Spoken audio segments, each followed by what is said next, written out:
grandfather, someone you look up to. We have these names connected to stories. And that's one of the reasons storytelling is extremely important. So, like I said, it starts with a name. Once upon a time, there was a young girl sitting in the car in northern Nigeria, driving through the beautiful trees, the baobab trees in Zaria. And her father said to her, "You have the spirit of Queen Amina in you." And this child says, "Who is Queen Amina?" Her father says this was a woman that did everything like she was a man. She broke stereotypes. You were born here in Zaria, and it doesn't matter. You are a human being first. Whether you're a boy or a girl, we're all human first. And that young girl was me, and it was very important for me to remember that story because it really pushed towards my achievements in life. I went ahead fearlessly with the spirit of Amina. Why? It was a story that resonated with me as a young child. And this is what we do. We listen to stories. They shape our minds, they shape our narratives, they shape how we see the world. For most of us as children, we interact with people. We interact first with our parents, our caregivers, our schools. And it is the stories that we are taught along the way that guide our principles, that guide who we are, that determine whether you are a person of integrity or you are a chua person, as my Nigerians will say. So storytelling is very important in narrative building. It's very important in grooming and mind creation. We have something in mass communication called subliminal programming. And as young people, you have no idea the amount of information you are absorbing on a daily basis. I say to a lot of young people, if you want your mind to thrive, listen and follow things that will help with that. We get carried away sometimes with a lot of stories that add no value or may change your mindset towards doing really terrible things or even giving you a sense of doom. We are at a time today where the world is falling apart. Why do we know this? Why do we feel this? We see serious conflicts in different countries and we are talking about it. It's because of those stories that we get to listen to on a daily basis. So storytelling can be a negative or a positive influence on human beings. We have access to the world today. The people watching this online are not in this room, but they're going to listen to the things that we are saying. So it is very important for us to shape the kind of stories that we want to tell. Today I'm here at TEDxKangiwa, and I'm sure people would say, what is Kangiwa? But to get this storyline, to get this name, a submission had to be made as to why TEDxKangiwa should exist. And people can go ahead to search what Kangiwa is. You get to learn ahead of time based on the stories. So I use the story of Queen Amina because it's very important for us to look and understand how a story can work. When we talk about bridge building, we empathize with the stories that we get to hear globally. We put ourselves in the shoes of these people.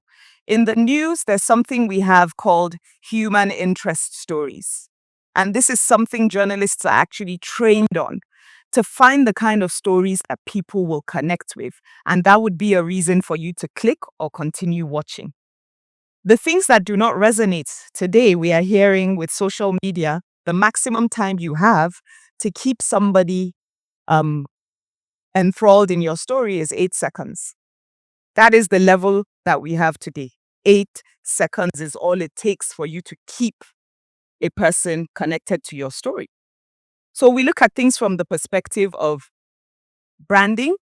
You as a person are already branded with a name. If you have a name that is not from where you are from, it's intriguing. Because the first thing is Aisha.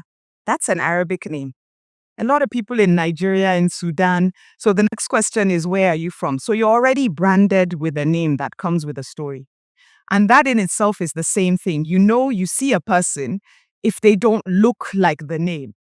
The next question is, wow, where did you get this name from? Because I know that community or where you are from, this name doesn't exist. So I keep connecting us back to that brand identity of a name. And that takes us to how we shape ourselves with stories. For me, I've been a photographer, I've been a videographer, I've been an artist. My art has always been connected to expressing either the things that affect me or it affects the people around. And during one of my exhibitions, ahead of the exhibition, a book was about to be published. And I was told someone was going to reach out to me to interview me so they could write a piece for the book. And this person asks me, based on your portfolio and the things that I've seen, why are you so focused on gender and identity? I had no clue. I did not know that my art and expressions were focused on gender and identity. But it was something that subliminally was affecting me based on where I was from. You know, these are stories that I felt. For me as a photographer, one of the reasons I thrived was I came out of northern Nigeria where there were literally no females at the time. We're talking 20, 25 years ago. It was a very hard space in the beginning, but then I looked at it as an opportunity. Everybody told me why. They had their stories as to why I couldn't do creative arts as a career. They told me, oh, you are female, you shouldn't be seen.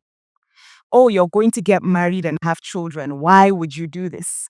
And I would always say to them, the camera is just a tool. It's the same like driving a car. It's just an object that we use to tell our stories. And if I don't do this, who will tell our stories? We have so many stories in northern Nigeria that nobody gets to know about because the only reason anyone can get into those spaces is if they are of the same gender. In Zaria, I take it back. We have what is called bashiga. If you are from Arewa, this is an idiom that Arewa people know. Bashiga basically means you will not cross this door if you are male unless you are a family member from that community. So who would tell the stories of those behind that door? And that was why it was important for me to tell these stories, but I didn't even know that that was what my mind was doing until I got that question asked. And that got me thinking, what do we do? What are the many things we do that we are not aware of just because of the stories we've heard from when we were kids? And it takes us now to whether it's your brand identity, if you're running a business, if you want to sell, if you want to do risk communications, if something bad happens, if you want to ensure that your story gets told globally. How do you tell these stories and make it matter? How do you tell these stories and make it impactful? I have wanted to come to Katsina for so long. Why? Because of the stories coming out of here. I've been really inspired by the many young people that I know. I have engaged with many young people coming out of here. So it was important for me to say, okay, this is a space that I've learned a lot from. I should be here to learn about the people also. And in leaving in these experiences, I have stories that I'll take with me. Yesterday, I was in panic. I landed in Kano at 9 p.m., 8:30, 9 p.m. And I was to drive to Katsina. And what are the stories of northern Nigeria? It's too insecure. Everybody I told I'm on the road to Katsina said, what? What are you doing at that time? Blah, blah, blah. But what did this do for me? I saw probably one of the most secure roads that I've seen across northern Nigeria. But it took me coming here to be able to experience that. So what are the kind of stories we are putting out there? What is the image we as individuals are also projecting? If you as an individual is only focused on the negative, then that is all you will ever see. If you as an individual is focused on the positive and you're trying to see, when I say stories, it's all around us. We can see all the brands outside. We can see what we identify with. This is all connected to how we tell our stories. And for me, as someone who my community did not have a voice, storytelling became a power. Storytelling became a way of saying to the world, we are open for business. Storytelling was a way for us to say, we are also here and we are doing things. Because the global community do not take us seriously, we are taking ourselves seriously. And the only way anybody else would is to hear our stories from ourselves, not because somebody else has created them, not because somebody else has decided who we are meant to be. So storytelling is important because what you say about yourself is what people will take as who you are. So I'll take it now to branding as a business, because we have a lot of young people here, and I know almost 60% of the jobs are connected to entrepreneurship.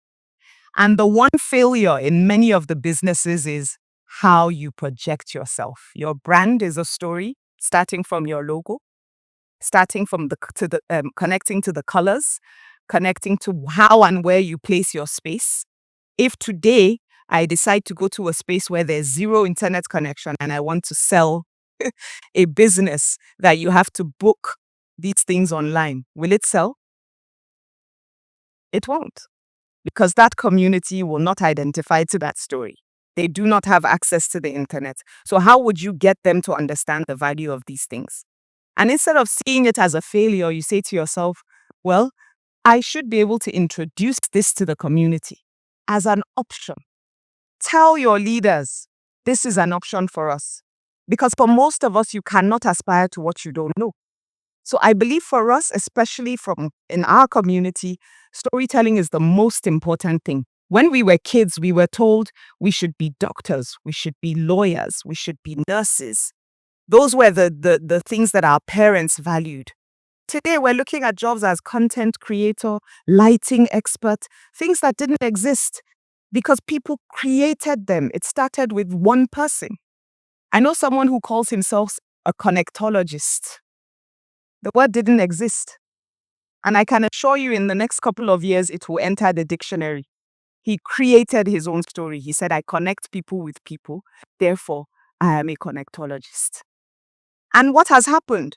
Now the global community connects to that person where he's connecting and building bridges between countries because he said, I am a connectologist. And I'm in one of the groups. We have over 66 countries represented in that group because he decided he was a connectologist. What is it that you need in Uganda? I'll find somebody there. What is it that you need in the US? I'll find somebody there. But he branded himself to a point where it is a service that actually matters. So I'm saying this because at the end of the day, how do you look at yourself? What have you absorbed from the stories around you?